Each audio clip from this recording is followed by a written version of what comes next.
Afternoon. अभी time हो रहा है 12 के आसपास, 12 या 12:05 समथिंग। और अभी हम हैं कुल्लू में।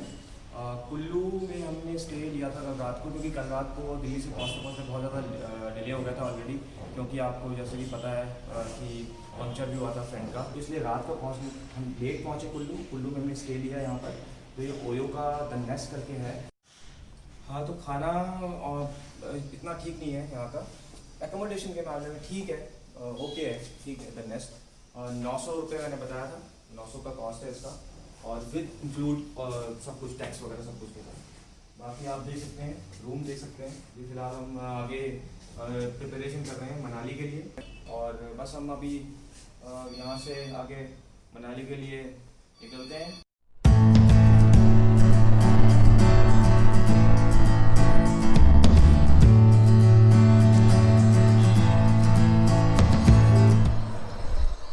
तो गाइस, ये कुल्लू का लोकल मार्केट था।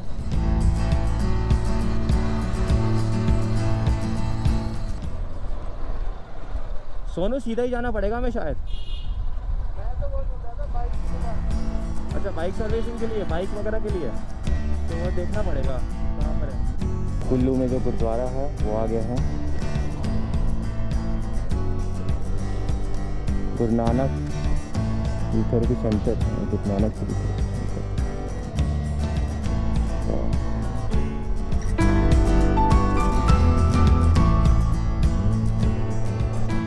सो यहाँ पे जो टेल लाइट के लॉक्स हैं मैं उनको फ़िक्स करवा रहा हूँ, क्योंकि मंडी से कुल्लू तक इतना रोड ख़राब था कि वो जितने लॉक्स हैं सारे वो टूट गए हैं, तो वो बहुत ज़्यादा आवाज़ कर रही है जब भी गड्ढे में जाती है बाइक। सो मुझे लगा इनको फ़िक्स करवा लेना ही बेटर है।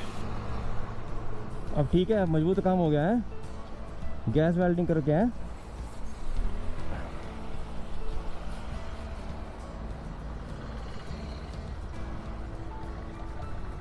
गड्ढों में कुछ दिक्कत नहीं आएगी ना।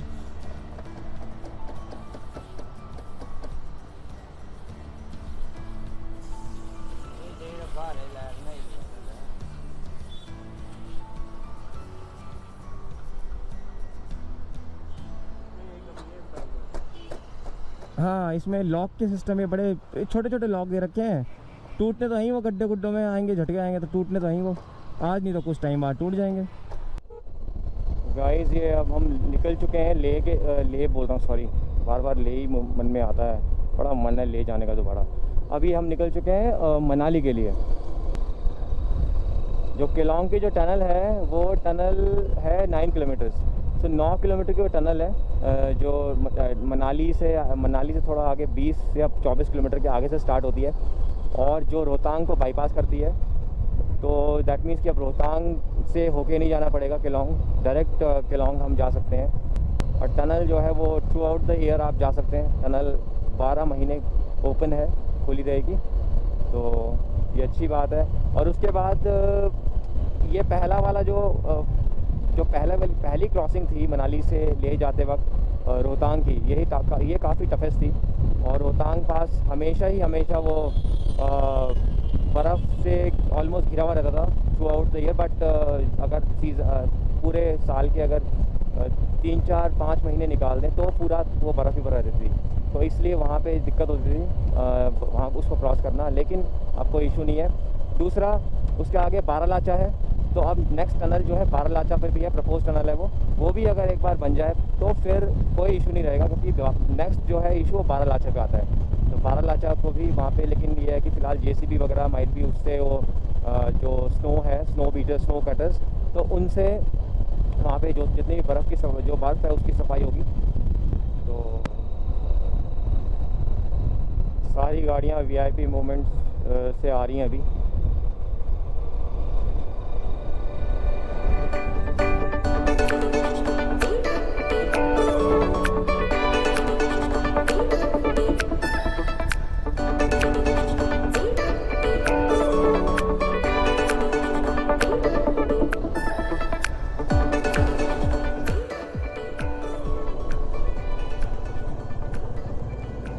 अभी हमने जस्ट जो टोल क्रॉस किया है, जो ये वाला टोल है मनाली वाला, तो वो वाला टोल हमने जस्ट अभी क्रॉस किया है।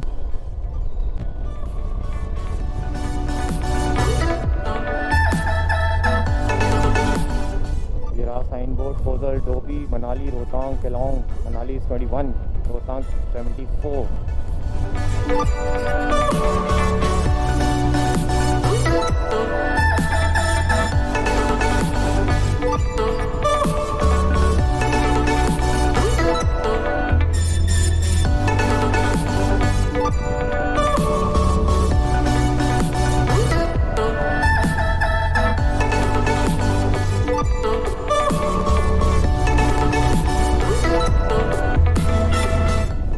सोलांग वैली 35 मनाली 19 रह गया है 19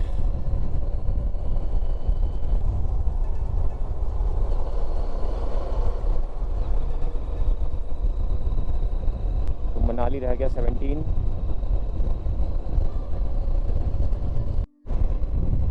ये देखिए मनाली पहुंचने से थोड़ा सा पहले सामने व्यू जो व्यू है आई थिंक वो जो रोहतांग के साइड में जो पहाड़ है वहाँ का व्यू है वो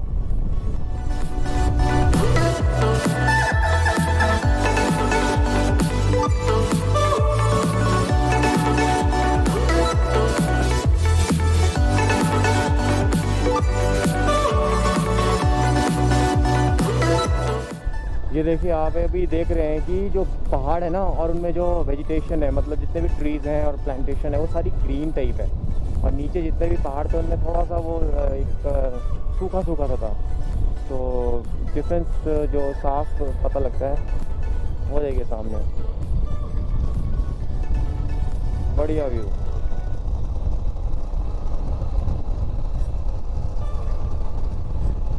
बाइकर्स आते हुए बाइकर्स गैंग ये हम मनाली एंटर कर गए हैं ऑलमोस्ट और मनाली के अंदर ही हैं समझो आप ये वाला लास्ट साइन बोर्ड है मनाली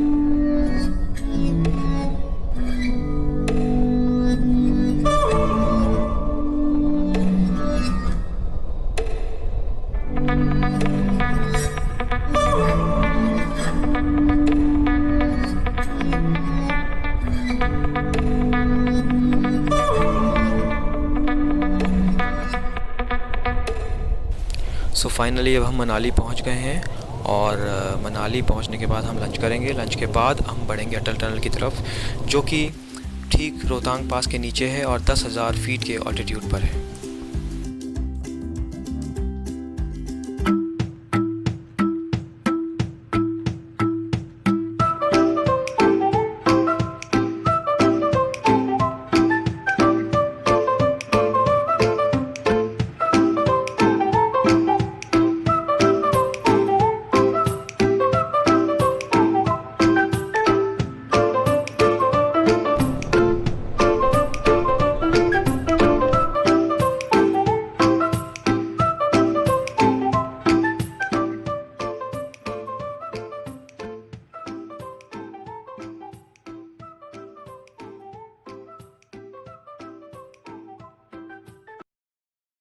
तो गाइस फाइनली मनाली पहुंचने के बाद अब हम आगे जा रहे हैं केलोंग की तरफ। देखते हैं आगे क्या किस तरीके का सिचुएशन मिलता है अपने को।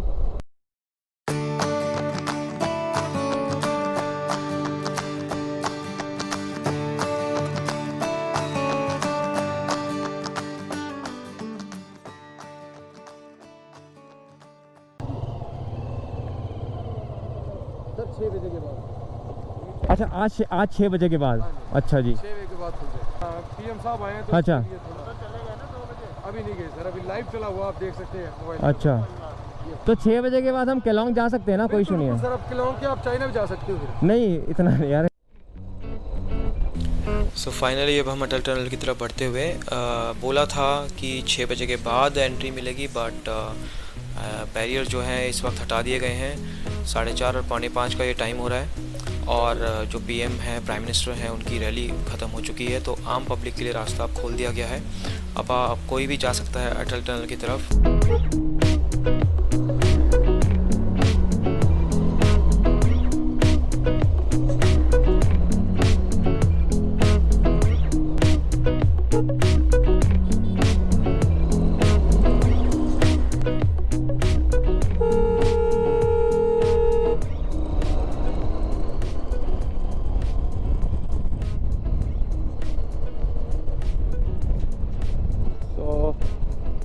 को कहते हैं जन्नत। ओहो मज़ा ही आ गया, क्या बात है। तो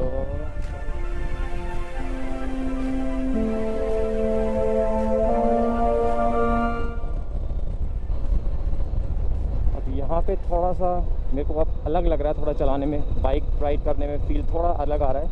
वैसे अच्छा आ रहा है लेकिन इंजन के परफॉर्मेंस वाइज थोड़ा सा लग रहा है मेरे को, थोड़ा सा कहीं ना कहीं, क्योंकि एक तो बाइक चल भी बहुत गई है, दूसरी बात जितनी हाइट पे हम जाएंगे उतना जो है,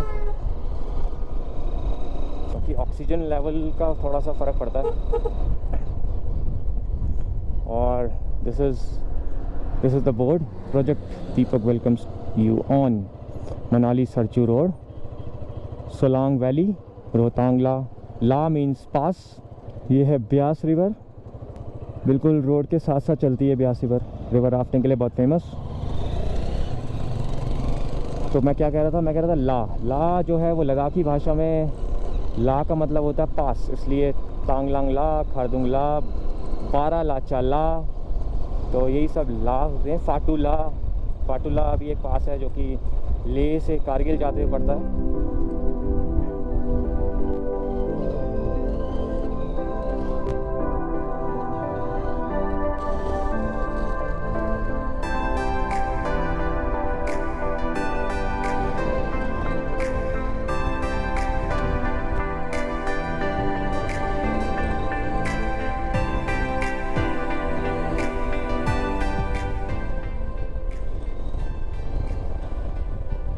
अभी जस्ट मनाली से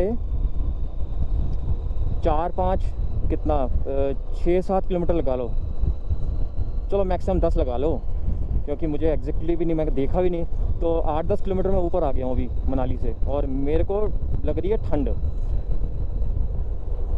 ठंड मतलब कि है कि जो जैकेट मैंने पहनी है, मैंने पूरे रास्ते भर तो मैंने इस जैकेट में जो इसकी लेयरिंग्स होती हैं, रेन वाली और विंटर वाली, दोनों की दोनों लेयरिंग्स मैंने पहनी हुई थी, और उससे मेरे को बहुत ज़्यादा पसीना आ रहा था, मतलब गर्मी इतनी लग रही थी, मैंने उतार दी। अब दोनों उतार के रख दिए और अब मैं ठंड के मारे बस पूछो मत।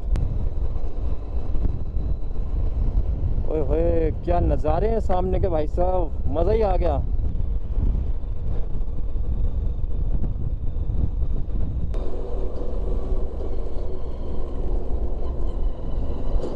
तो भाई साहब ये कौन सी टनल आ गई है,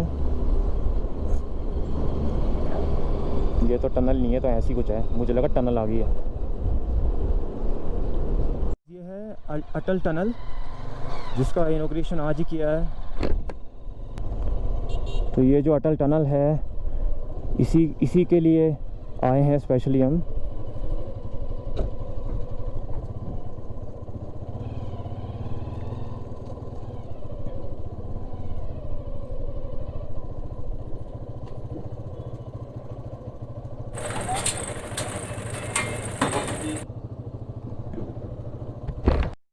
Now we are crossing.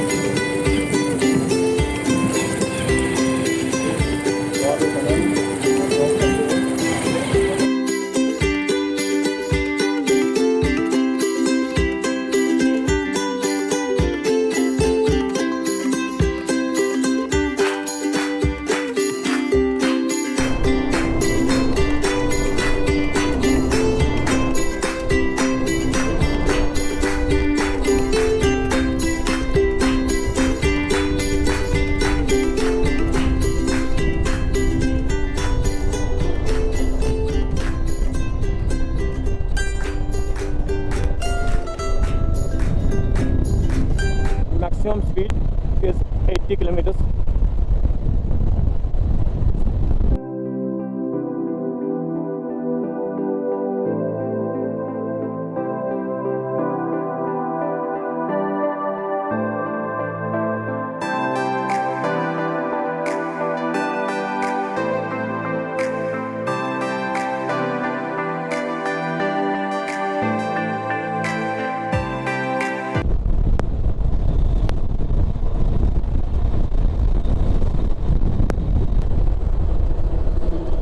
So finally tunnel का जो एग्ज़िट पॉइंट है जो कि सिसु की तरफ है, जिसको नॉर्थ पोर्टल भी कहते हैं, वो आ गया है। और टनल से निकलने के बाद का नज़ारा आप देख सकते हैं, ऑसम है। स्नो कैप्ड माउंटेन्स हैं, पीक्स हैं और ऑसम व्यू है। थोड़ा सा टेम्परेचर में भी आपको गिरावट महसूस होगी as compare to south portal. चलिए बात करते हैं कुछ इस टनल के इंटरेस्टिंग फैक्ट्स की। पहला जो फैक्ट है वो है इस टनल को बनाने के लिए जो स्टडी की गई थी वो की गई थी 1990 में, 1990 में। और फाउंडेशन स्टोन मतलब आधारशिला इस टनल की रखी गई थी मई 6, 2002, मई 6, 2002। और जो पहला ब्लास्ट था इस टनल को बनाने के लिए, जब निर्माण कार्य इसका शुरू हुआ तो वो हुआ था 2010 में और आखिरी ब्लास्ट किया गया था 2017 में। इस टनल का जो निर्माण है वो 2 मेथड से बनाया गया है, मतलब 2 तरीक़ों से, एक तो ड्रिलिंग मेथड और एक ब्लास्टिंग मेथड। दूसरा फैक्ट है ये टनल 9.02 किलोमीटर लंबी टनल है जो कि 10,000 फीट के ऑल्टीट्यूड पर है, मतलब 10,000 फीट की ऊंचाई पर है, जो इस टनल को सबसे लंबा बनाती है इतनी ऊंचाई पर। तीसरा फैक्ट है कि ये जो टनल है वो हॉर्स शू शेप की है, मतलब जो घोड़े का खुर होता है या उसकी नाल होती है उस शेप की टनल है, जो कि एक single tube double lane tunnel है 8 मीटर सड़क की चौड़ाई के साथ। चौथा और सबसे इम्पोर्टेंट फैक्ट वो ये है कि ये टनल ऑल वेदर टनल है, मतलब कि हर मौसम में अब आप इस टनल को इस्तेमाल कर सकते हैं और इस टनल के ज़रिए आप मनाली से ले या मनाली से केलोंग जा सकते हैं, जो कि लोकलाइट्स के लिए भी बहुत इम्पॉर्टेंट है। पहले ऐसा पॉसिबल नहीं था क्योंकि रोहतांग पास विंटर्स में बिल्कुल कट ऑफ होने से, वहाँ पे स्नोफॉल होने से, और तो जितने भी लोकलाइट्स थे लाहौल स्पीति के, वो कट ऑफ हो जाते थे कुल्लू और मनाली से। इस टनल के बनने से ये जो दूरी है मनाली से लेके बीच में, उसका डिस्टेंस भी कम हुआ है और 46 किलोमीटर का जो है वो टोटल डिस्टेंस रिड्यूस हो गया है, मतलब अब अराउंड 4.5 से 5 घंटे कम लगेंगे मनाली से ले पहुंचने में। ये थे कुछ इंटरेस्टिंग फैक्ट्स इस टनल के बारे में। अगर आपको ब्लॉग पसंद आया हो तो प्लीज़ लाइक कीजिएगा, सब्सक्राइब कीजिएगा। और इस जर्नी का जो आखिरी ब्लॉग है वो भी मैं जल्दी अपलोड करने वाला हूँ। I really thanks from the core of my heart.